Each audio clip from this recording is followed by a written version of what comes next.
Good morning, viewers. You're watching Savera Morning Bulletin with me, Vidhi Joshi. French President Emmanuel Macron on Thursday underlined the need to deepen defense cooperation with India, saying both the countries' plans want to expand on the Rafale jets program, with co-production in India and Make in India forming the core of future orders. Andrew Mountbatten-Windsor, the former prince and brother of King Charles, was arrested on Thursday on suspicion of misconduct in public office. The arrest took place on his 66th birthday. Prime Minister Narendra Modi on Thursday unveiled India's comprehensive Manav vision for artificial intelligence at the India AI Impact Summit 2026, outlining a human-centric framework for ethical, accountable and inclusive AI governance. In a significant development in the alleged land for job scam, Jan Shakti Janata Dal, that is JJP leader Tej Pratap Yadav, appeared before the Delhi's Rouse Avenue Court on Wednesday in connection with the CBI case, and during the court proceedings, Tej Pratap rejected all the allegations levelled against him and stated that he would face the trial.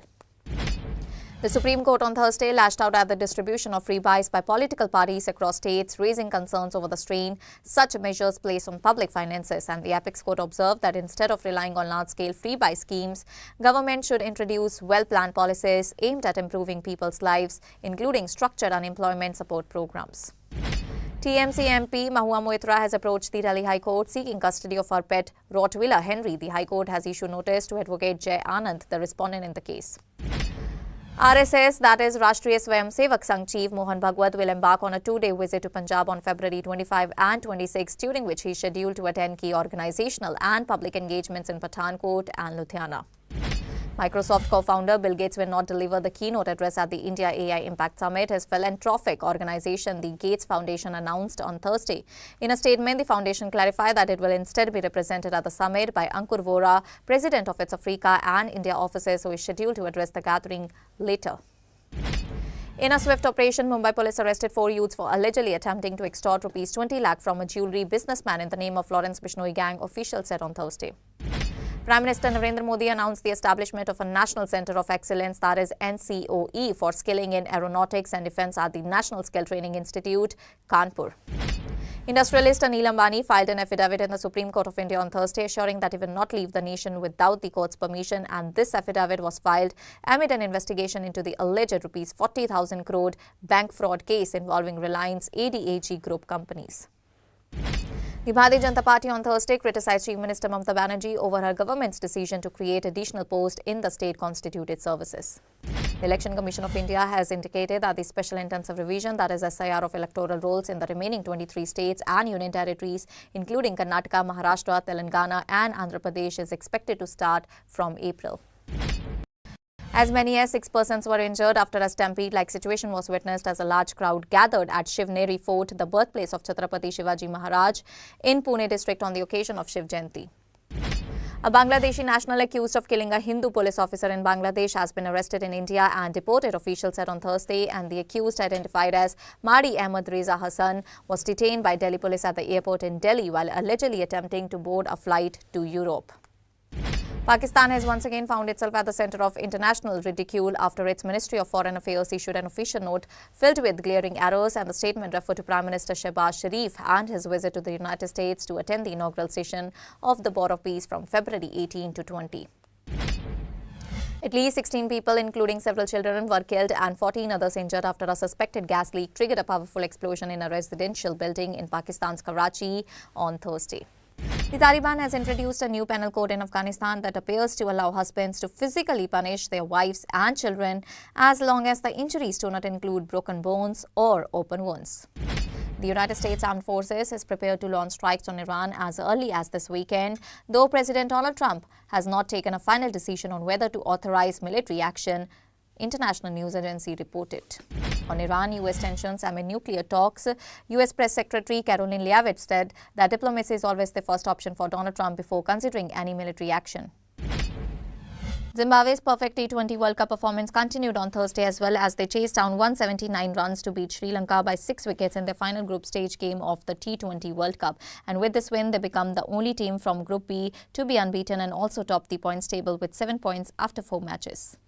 Italy lost to the West Indies on Thursday in their final group stage game as they couldn't chase down the target of 166 runs, and they featured in the T20 World Cup for the first time and have bowed out of the tournament with 1 win in 4 matches. 4 wins in 4 matches might suggest that everything is going well in the Indian team. However, someone who had a closer look would understand the underlying issues that need to be sorted before the Super 8s of the T20 World Cup 2026 for Indian cricket team. Under the captaincy of the Devdutt Padikkal, the Karnataka cricket team ended an 11-year wait and reached the Ranji Trophy final for the first time since the 2014-15 season, and the team secured a place in the final by taking a first innings lead against Uttarakhand in the semi-final played at the Ekana Stadium on Thursday. Indian captain Harmanpreet Kaur etched her name into the record books on Thursday, becoming the most capped player in women's international cricket during the second T20 against Australia women's national cricket team at the Manuka Oval. Rumours from the industry suggest that veteran director Shankar has approached actor Dhanush for one of the pivotal roles in his dream project Velpari, and the film is planned as a dual hero subject, and reports claim Shankar has inquired about Dhanush date availability.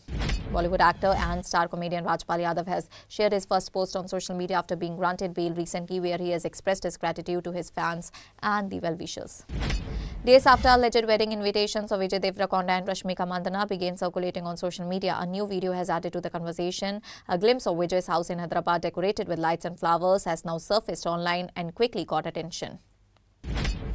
Filmmaker Neeraj Pandey has addressed the controversy surrounding the title of his film Goosecore Pandit by submitting an affidavit in the Supreme Court stating that the title has now been withdrawn. Actor star comedian Sunil Grover was seen embracing simplicity as he washed clothes at the roadside hand pump. Sunil took to Instagram, where he shared a video of himself dressed in a casual light pink t-shirt and black sweatpants. Luxury housing across NCR has registered a sharp uptick, with projects witnessing stronger sales velocity and steady price appreciation over the past year. While Gurugram has traditionally anchored the high-end residential market, recent data and transaction trends indicate that the momentum is now spreading eastward.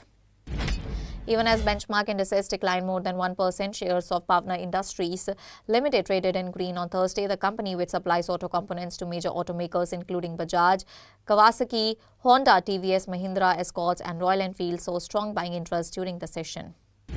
Following the construction of Jewar Airport or Noida International Airport, demand for the land in Yamuna City has increased significantly. In the financial year 2025-2026, the Yamuna Expressway Industrial Development Authority purchased 2,700 acres of lands from farmers for Rs 4,856 crore for new companies and development projects.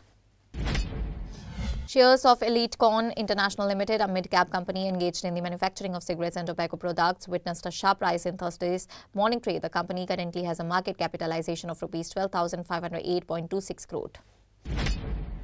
Billionaire Mukesh Ambani on Thursday said that Jio, along with Reliance Industries Limited, will invest Rs 10 lakh crore over the next 7 years, starting this year, to build AI capabilities and infrastructure.